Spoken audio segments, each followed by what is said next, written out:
हा मसूर हिन वक़्तु मां सोचे रहियो आहियां त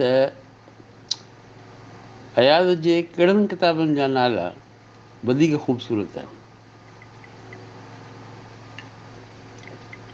अयाज़ जी किताबनि जा नाला ॿिनि कैटेगरीज़ में आहिनि, तोखे त ख़बर आहे।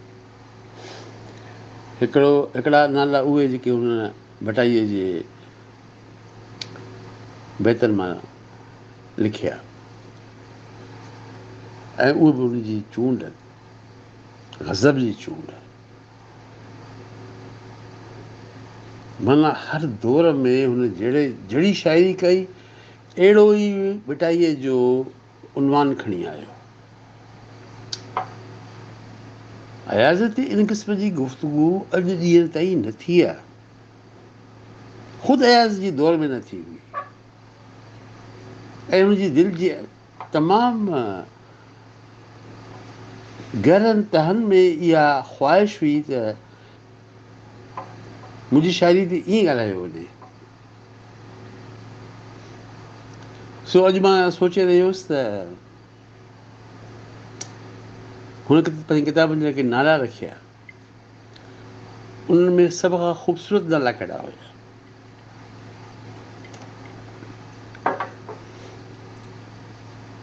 माना हिकिड़ो सिलसिलो आहे हुनजे किताबनि जे नालनि रखण जो, जंहिंमां हुनजी शाइरी जी इर्तिका जो इज़हार आहे, ऐं ज़बरदस्त इज़हार आहे। मिसाल, भोल भरे आकाश, माना हिकिड़ो नौजवान शाइर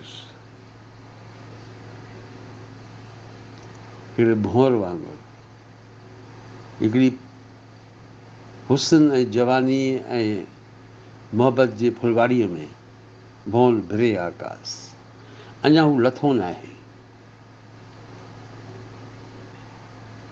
पहिरियों किताबु ऐं पहिरियों नालो। ॿियो किताबु जॾहिं हुनखे ख़बर आहे त हुनखे छा करिणो आहे, उहो ई साॻियो कमु करिणो आहे जेको भटाईअ कयो। त हुन भटाईअ जे शाइरीअ मां जेको उनवान चूंडियो उहो हुयो कुले पातुम कीनरो।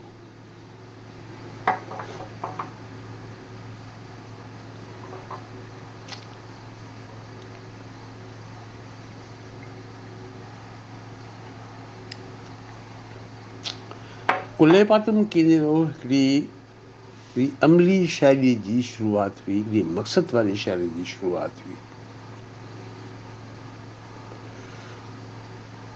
आऊं अवां सां आहियां राॻी नथो छाण, आहे तव्हां काण मूंखे कुले कीनरो।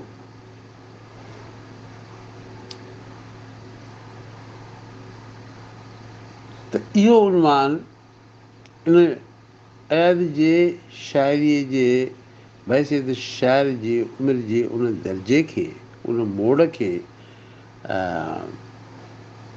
मैनिफेस्ट थो करे, जेको मोड़ हुनजी ज़िंदगीअ में आयो त कुले पातम कीनरो। तूं सपड़ आऊं सैकड़ो, तूं ॾातार आऊं ॾॾ, सुणी तुंहिंजो सॾु कुले पातम कीनरो। हुन तारीख़ जो सॾु ॿुधो, हुन कुले में कीनरो रखी ऐं बिस्मिल्लाह कई। ऐं टें किताब जो नालो आहे की जो बिजल ॿोलियो।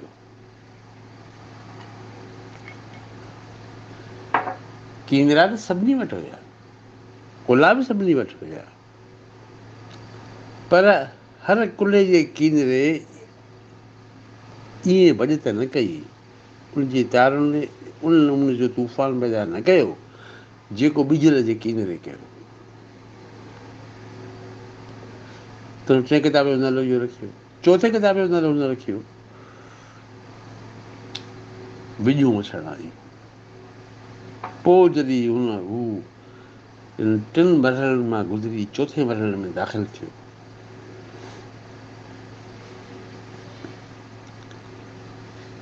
ऐं तोखे त ख़बर आहे त उहो मजबूर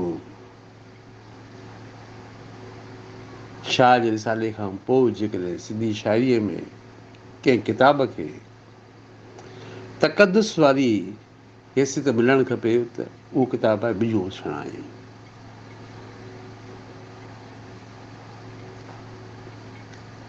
हिन विच में अयाज़ नंढा नंढा ॿिया बि मजमूआ शया कया, पर किताब वांगुरु मजमूए वांगुरु हिकिड़ो उन जेको किताबु आंदो उहो आंदो बिजू छणायूं। ऐं पोइ जेल वियो ऐं जेल में हुनखे वञणु खपंदो हुयो। हू जेल में न वञे हा, अयाज़ जेल में न वञे हा त कपर थो कुन करे जी तखलीक़ न थिए हा। इहे बेद लिखजनि ई न हा। जेके हुन कपर थो कुन करे जे डायरीअ में पंहिंजी ज़िंदगी ऐं हालतुनि जा हवाला ॾेई ऐं पोइ शाह जी सॼे शाइरीअ खे जदीद नमूने सां हुन जीअं कलामंद कयो, इहा हिकिड़ी अलॻि ॻाल्हि हुई, हिकिड़ो अलॻि मौज़ो हुयो, हिकिड़ो अलॻि वाक़ियो हुयो। इहो वॾो मोड़ आहे। कपर थो कुन करे जीअं माटीअ मंझि मही एॾो सूर सही निर न कजे नाखो आहे।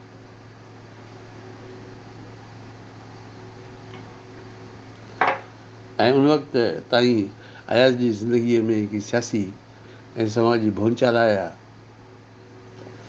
मुंहिंजी सिहत उनजे करे तमामु घणी मुतासिर थी। जेको अयाज़ जूं आदतूं ऐं ॿियो मथां उहो सॼो दॿाउ, शाबस अयाज़ खे हुन ख़ुदकशी न कई।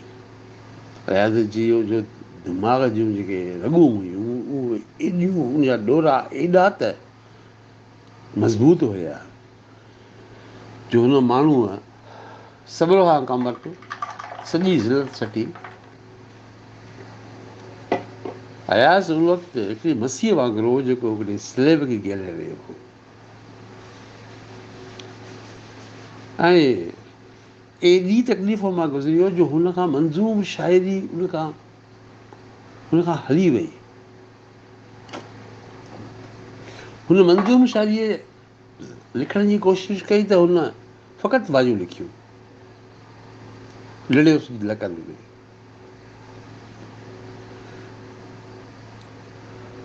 जंहिंमें हुन चयो त सिंध जे माज़ी ऐं मुस्तक़बिल जे नाले किताब थो लिखां मां। तमामु अहमियत वारी अरापना आहे, एतिरी अहमियत वारी अरापना अयाज़ जे कंहिं बि मजमूए में न आहे। अयाज़ अरापननि जे बारे में तनक़ीद जे दायरे में दाख़िल आहे। हुन जेके अरापनाऊं कयूं उहो सखी माण्हू हुयो ऐं उनजी सखावत अहिड़नि माण्हुनि ते बि पई जेके माण्हू उन लाइक़ु न हुया जो अयाज़ जा किताब, अयाज़ जी शाइरी जो भरपूर क़िस्म जो तरन्नुम उन्हनि माण्हुनि जे नाले सां किताबी सूरत में शाया थिए। हिकिड़े गुस्ताख़ शागिर्द जी हैसियत सां मां इहे लफ़्ज़ रिकॉर्ड ते रखण थो चाहियां, पर जेको लड़ियुसि लकनि में उन जेका डेडिकेशन आहे, जहिड़े नमूने सां उन में अयाज़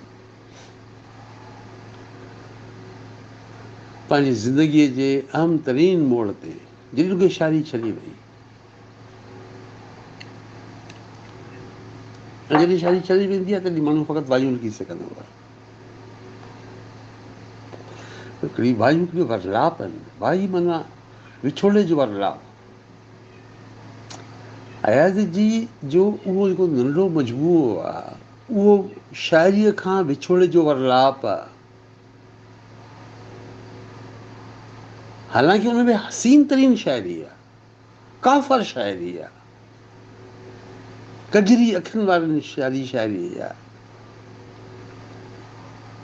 मोतियनि जहिड़ी शाइरी आहे, ॿाहुनि में काराइनि में पहिरियों गजरनि जहिड़ी शाइरी आहे, पर पोइ बि उनमें जेका अज़ीम क़िस्म जी हिकिड़ी गंभीर क़िस्म जी उदासी आहे, उहा उदासी अयाज़ जे उन ज़िंदगी जी मोड़ जी उदासी आहे जंहिंमां हुनखां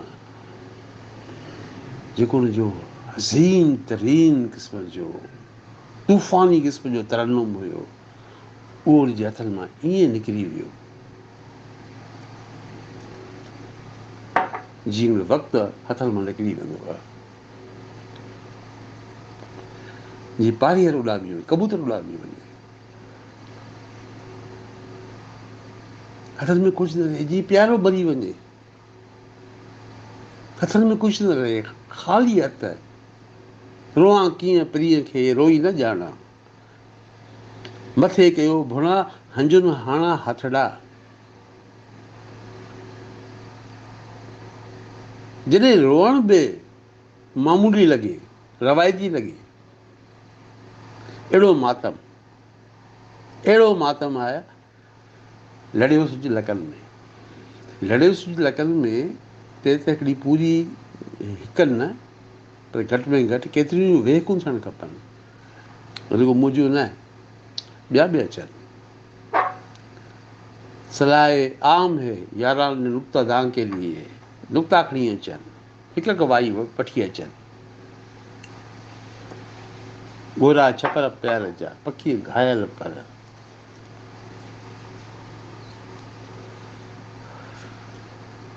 तोखे कहिड़ी कल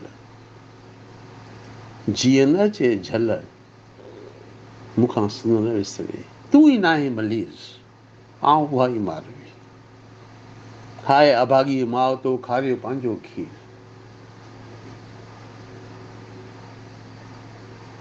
तूं ई नाहे मलीर आऊं उहा ई मारवी। अयाज़ जो सॼो जेको एम्फसिस आहे, सॼो जेको अयाज़ उन ते तमामु घणो इसरार थो करे, जेको अयाज़ जो असुल इसरार आहे लड़े सुज लकनि में, त आऊं उहा ई मारवी, मां भुटे सां भॼी न वई हुयसि, मां का ग़दारी न कई, मुंहिंजी शाइरीअ में कॾहिं बि का ऊच नीच न आई, ज़रो बराबरि बि, अयाज़ पंहिंजी शाइरीअ में ऐं ख़ासि करे पंहिंजो मंज़ूम शाइरीअ में, इज़ार शाइरी मंज़ूम भले उहो नसुर में हुजे, कॾहिं बि का हेंकी फेंकी न कई आहे, का ग़लति ॻाल्हि न कई आहे, 5-6 कलाक बिल्कुलु करे हुन ॻाल्हायो आहे त शाइरीअ में ॻाल्हायो, नसुर में न, नसुर में अयाज़ पाण खे डिफेंड कयो आहे, ऐं पाण ते जेके हुन अयाज़ अटैक कया आहिनि उहे फ़क़ति शाइरी में कया।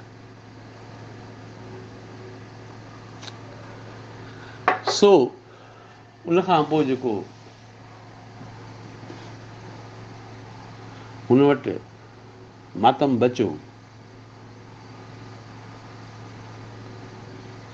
पंहिंजी शाइरीअ जेके दौर जी मौत जो, उहो हुन नसरी शाइरीअ में कलम बंदि कयो, पतण थो पूर करे, पतण थो पूर करे मीन्स द एंड, इहा बटाईअ जी सिट आहे, त पतण थो पूर करे आई तुंहिंजी वार,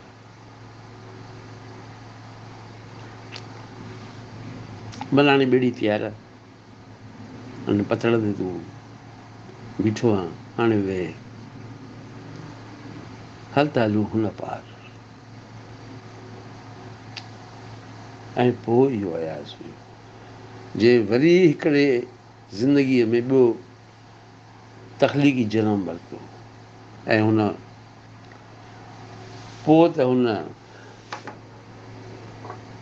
त अयाज़ हिकिड़ी सुनामी वांगुरु आयो, बेतरतीब सफ़ा अनप्रोपोर्शनल,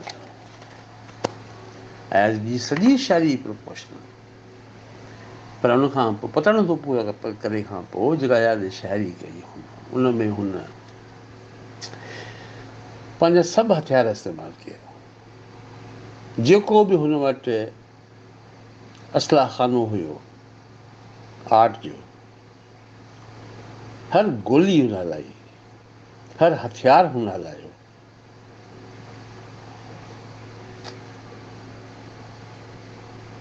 पोइ उन किताबनि जी हिकु लंबी लिस्ट आहे, मां उन में उन ते ॿियो तोखे कॾहिं ॿीहर पाण वेंदासीं ॻाल्हाईंदासीं। सो मसरूर आया। हाणे इहे सभु किताब हुया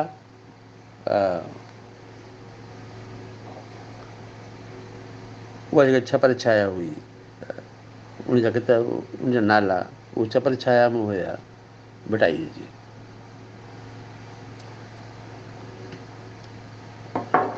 उनखां पोइ जेके किताब आया उनमें हिकिड़ो किताबु जेको हुयो उहो बि शायदि पतण जो पूरो करे खां पोइ आयो, उनखां पोइ तयारु थियो। उन जो उनवान हुयो उहो भटाई जी शाइरीअ में न हुयो। ऐं मूंखे सभ खां वधीक जेकॾहिं ख़ूबसूरत उनवान लॻंदो आहे, अयाज़ जो पंहिंजो तख़लीक़ थियल, उहो उन किताब जो आहे। उहो किताबु नंढो आहे पर उनजो उनवान वॾो आहे। अहिड़ो उनवान हर शाइर चाहींदो आहे त पंहिंजी किताब ते लिखे।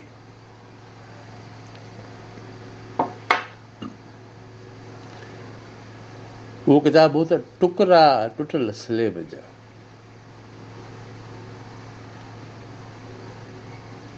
अल्लाह अल्लाह गनी।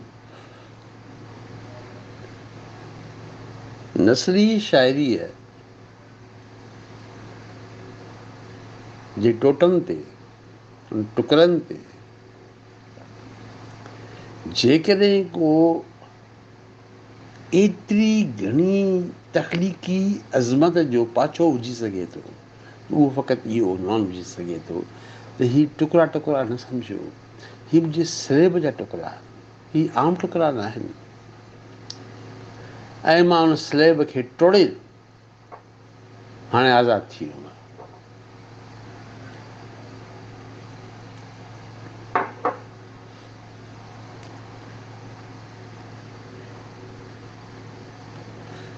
उन करे मां थो चवां त अयाज़ जी पोइ वारी शाइरी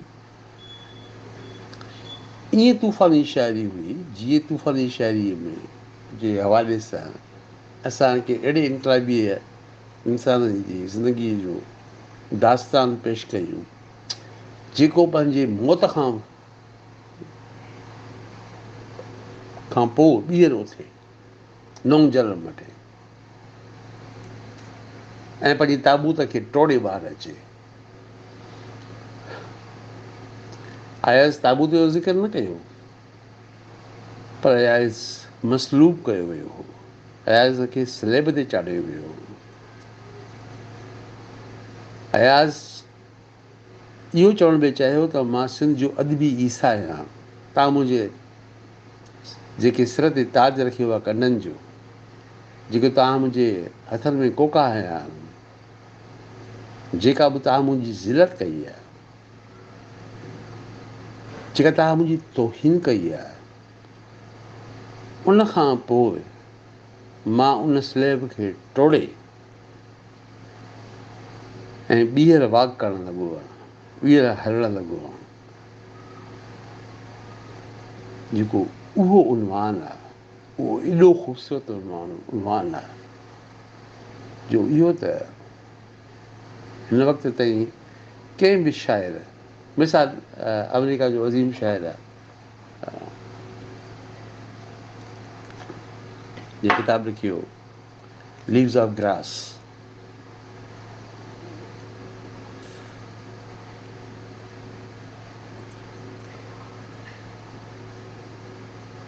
गाह जा पन ऐं स्लेब जा टुकड़ा,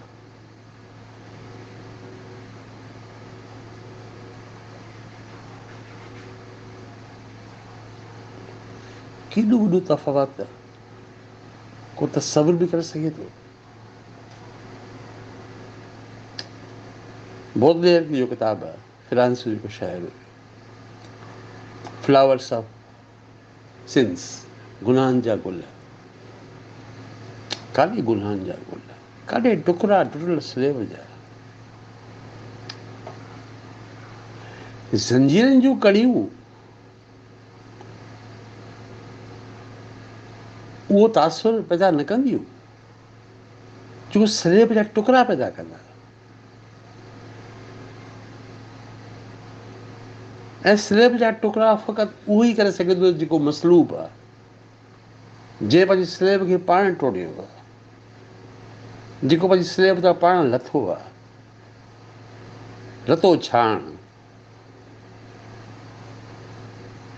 ऐं हुनजी झोलीअ में छा आहिनि? स्लेब जा टुकड़ा, टुकड़ा टुटल स्लेब जा। हर माण्हू स्लेब ते आहे। काश के माण्हूअ में इहा जुरत थिए जो हू पंहिंजी ज़ात जी, पंहिंजी ज़िंदगी जे, पंहिंजे हालतुनि जे स्लेब खे टोड़े ऐं उन जा टुकड़ा खणी ज़िंदगी जी नई अदावत करे।